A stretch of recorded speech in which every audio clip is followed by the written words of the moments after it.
apa perancangan asas yang mungkin boleh dibuat oleh individu-individu, khususnya wanita bujang ni. Mungkin Bisi boleh kongsi bersama dengan para audiens hari ni.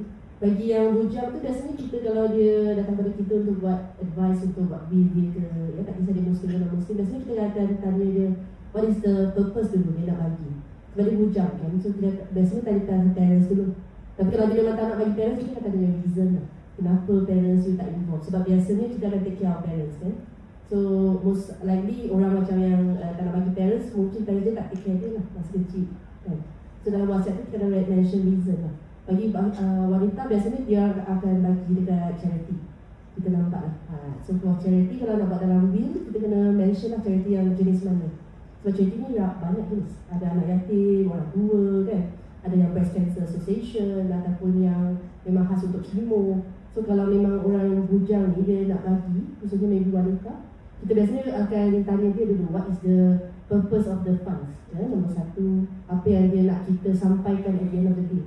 Dia punya message ya, sebab dia bujang, maybe dia tak perlu pay for dia punya siblings kan. So for yang bujang memang free, tapi biasanya kita akan suruh dia buat benda yang bermanfaat lah. Janganlah pergi bagi dekat someone yang tak, dah kaya tu bagi dia tak boleh not so proper lah. Tapi memang ada ramai yang bujang sekarang memang I think the trend tu orang muda dah tak nak kahwin.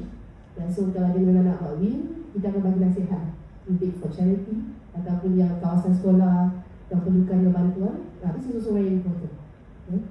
So mostly for bujang memang kita akan nasihat macam tu lah. Tapi kalau dia memang ignore dia punya family, better kita write reason. Kalau tak family dia akan cabar biasanya.